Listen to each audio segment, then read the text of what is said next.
தாய் தமிழ் உறவுகளுக்கு வணக்கம். தி ஹிந்து நாளிதழுக்கு தடை என்ற தலைப்பில் இந்த காணொளியை காண்கின்றோம். தி ஹிந்து நாளிதழுக்கு தடை என்ற தலைப்பில் இந்த காணொளியை காண்கின்றோம். கடந்த மே மாதம் 10ஆம் தேதி காலையில் 10ஆம் வகுப்பு தேர்வு முடிவுகள் வெளியிடப்பட்டன.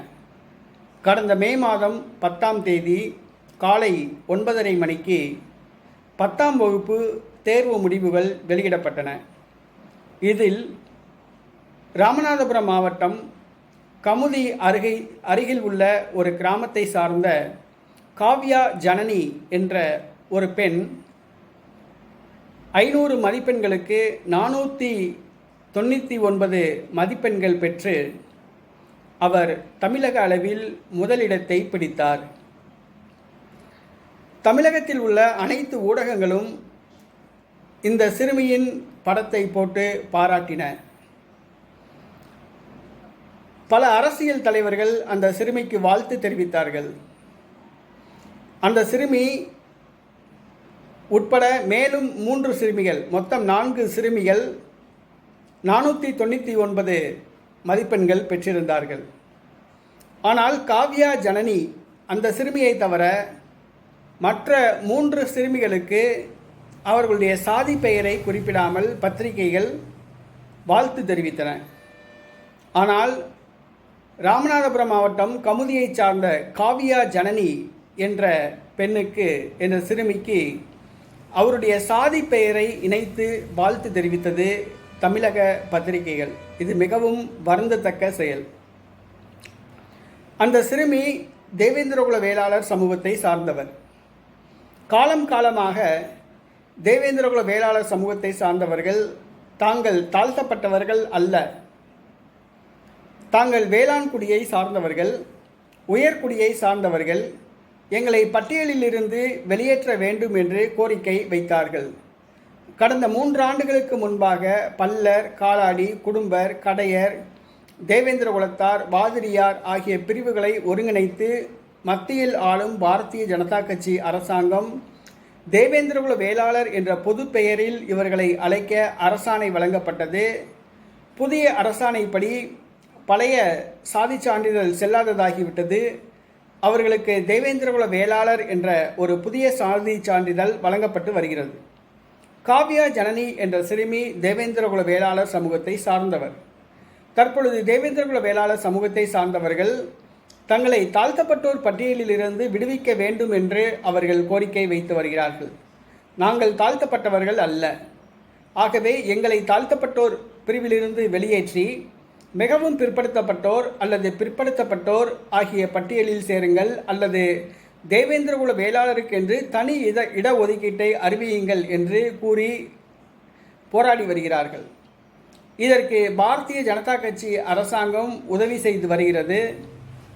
மீண்டும் ஆட்சிக்கு வந்தால் தேவேந்திரகுல வேளாளர்கள் தாழ்த்தப்பட்டோர் பட்டியலிலிருந்து வெளியேற்றப்படுவார்கள், அல்லது பிற்படுத்தப்பட்டோர், மிகவும் பிற்படுத்தப்பட்டோர் பிரிவில் அவர்கள் சேர்க்கப்படுவார்கள் என்பது உறுதி. அதை ஆளும் திமுக அரசு செவிடன் காதில் ஊதிய சங்கு போல் இருந்துவிட்டது. அதை கண்டுகொள்ளவில்லை. அதற்குரிய வினையை திமுக அரசு அனுபவிக்கும் வருகின்ற சட்டமன்ற தேர்தலில். வருகின்ற சட்டமன்ற தேர்தலுக்குள் தாழ்த்தப்பட்டோர் சமூக பட்டியலிலிருந்து தேவேந்திரகுல வேளாளர்களை விடுவிக்காவிட்டால் ஆளும் திமுக படுதோல்வி அடைவது உறுதி என்பது நமக்கு தெரியும்.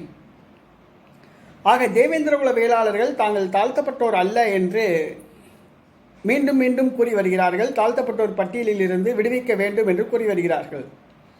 அதுவும் தலித் என்ற சொல்லுக்கும் தேவேந்திரகுல வேளாளர்களுக்கும் சம்பந்தம் கிடையாது. தேவேந்திரகுல வேளாளர்கள் நாங்கள் தலித் அல்ல என்று ஏற்கனவே தெளிவுபடுத்திவிட்டார்கள். இதை திருமாவளவன் தேவேந்திரகுல வேளாளர் சமூகத்தை சீண்டுவதற்காகவே தேவேந்திரகுல வேளாளர்களை தலித் என்று கூறுவார். இதற்காக வேண்டி தேவேந்திரகுல வேளாளர்கள் திருமாவளவனுக்கு பலமுறை எச்சரிக்கை விடுத்துள்ளார்கள். தேவேந்திரகுல வேளாளர்களை தலித் என்று சொல்லக்கூடாது என்று திருமாவளவனுக்கும் விடுதலை சிறுத்தைகள் கட்சிக்கும் தேவேந்திரகுல வேளாளர்கள் எச்சரிக்கை விடுத்து விட்டார்கள். அதிலிருந்து திருமாவளவன் வாயை பொத்தி கொண்டு போய்விட்டார். தேவேந்திரகுல வேளாளர்களை தலித் என்று சொல்ல மாட்டார். தேவேந்திரகுல வேளாளர்கள் தலித் கிடையாது. அப்புறம் எதுக்கு நீ தலித் சொல்கிற? நீ உன்னுடைய சமூகத்தை, ஆதி திராவிடர் சமூகத்தை தலித்துன்னு சொல்லு, அருந்ததீர தலித்துன்னு சொல்லிக்கோ, எங்களை சொல்லக்கூடாது அப்படின்ட்டாங்க.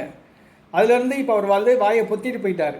ஆனால் இந்த தேவேந்திரகுல வேளாளர் சமூகத்தை சார்ந்த காவியா ஜனனி என்ற சிறுமியை பத்திரிகைகள் தலித் சிறுமி 500க்கு 499 மதிப்பெண்கள் பெற்ற தலித் சிறுமி என்று அடையாளப்படுத்தி செய்திகள் வெளியிட்டன. குறிப்பாக தி ஹிந்து நாளிதழ் இந்த செய்தியை வெளியிட்டது.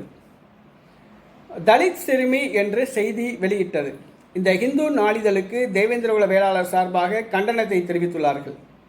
மதுரையிலும் சரி, சென்னையிலும் சரி, அந்த அலுவலகத்துக்கு சென்று தேவேந்திரகுல வேளாளர் சமூகத்தை சார்ந்தவர்கள், இந்த சிறுமி தலித் சிறுமி கிடையாது, தேவேந்திரகுல வேளாளர் சமூகத்தை சார்ந்தவர், நீங்கள் தலித் சிறுமி என்று சொல்லி அவமானப்படுத்துகிறீர்கள், அதுவும் அந்த சிறுமியின் திறமையை பாராட்டாமல் சாதி பெயரை சொல்லி நீங்கள் பாராட்டு தெரிவித்துள்ளீர்கள், இது கண்டனத்துக்குரியது என்று தங்களுடைய கண்டனத்தை தெரிவித்து விட்டார்கள். இந்த இந்து நாளிதழ் இதற்காக மன்னிப்பு கேட்குமா என்பது தெரியாது. ஏனென்று சொன்னால் அது பார்ப்பனிய பத்திரிகை. பார்ப்பனிய பத்திரிகை திருந்தியதாக வரலாறே கிடையாது. அதனால் அது திருந்தினாலும் சரி, திருந்தாட்டினாலும் சரி, மன்னிப்பு கேட்டாலும் சரி, கேட்காட்டினாலும் சரி, அதை பற்றி கவலை கிடையாது. அடுத்ததாக இன்னொரு முக்கியமான விஷயம், தலித் என்ற வார்த்தையை பயன்படுத்தக்கூடாது என்று ஏற்கனவே குடியரசுத் தலைவர் அரசாணை பிறப்பித்துள்ளார். தலித் என்ற வார்த்தையை பயன்படுத்தக்கூடாது என்று குடியரசுத் தலைவர் அரசாணை பிறப்பித்துள்ளார். ஆனால் அந்த தலித் என்ற வார்த்தையை குடியரசுத் தலைவர் பயன்படுத்தக்கூடாது என்று அரசாணை வெளியிட்டாலும் கூட அரசியல் தலைவர்கள், ஆன்மீக தலைவர்கள் தலித் என்ற வார்த்தையை பயன்படுத்தித்தான் வருகிறார்கள். திருமாவளவன், மு.க. ஸ்டாலின், எடப்பாடி பழனிசாமி, கம்யூனிஸ்ட் தலைவர்கள், பாரதிய ஜனதா கட்சி தலைவர்கள் உள்ளிட்டோர் இந்த தலித் என்ற வார்த்தையை பயன்படுத்தி வருகிறார்கள். ஆனால் குடியரசுத் தலைவரே ஜிஓ பாஸ் பண்ணியிருக்காப்புல தலித் என்ற வார்த்தையை பயன்படுத்தக்கூடாது என்று. ஆனால் தலித் என்ற வார்த்தையை த ஹிந்து நாளிதழ் பயன்படுத்தியுள்ளது. குடியரசுத் தலைவர் பயன்படுத்தக்கூடாது என்று அரசாணை வெளியிட்ட அந்த தலித் வார்த்தையை தி ஹிந்து நாளிதழ் பயன்படுத்தி தன்னுடைய நாளிதழில் செய்தி வெளியிட்டுள்ளது, தலித் சிறுமி என்று. இதற்கு என்ன தண்டனை என்பதை அவர்கள் உணர்ந்து கொள்ள வேண்டும். தாழ்த்தப்பட்ட சமூகத்தை சார்ந்த, குறிப்பாக தேவேந்திரகுல வேளாளர் சமூகத்தை சார்ந்த வழக்கறிஞர்கள் இதை ஒரு பெரிய பிரச்சனையாக கொண்டு செல்ல வேண்டும்.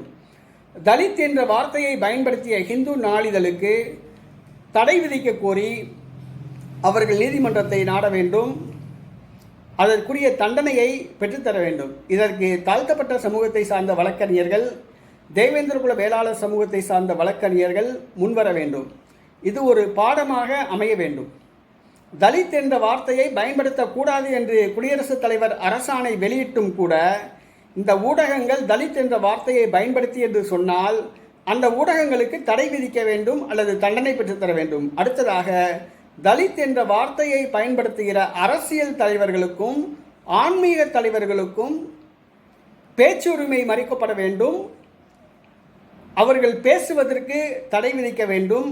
அவ்வாறு பேசிய அந்த தலைவர்களுக்கு தண்டனை பெற்றுத்தர தாழ்த்தப்பட்ட சமூகத்தை சார்ந்த வழக்கறிஞர்களும் தேவேந்திரகுல வேளாளர் சமூகத்தை சார்ந்த வழக்கறிஞர்களும் முன்வர வேண்டும். அப்பொழுதுதான் இதற்கு விடிவு பிறக்கும்.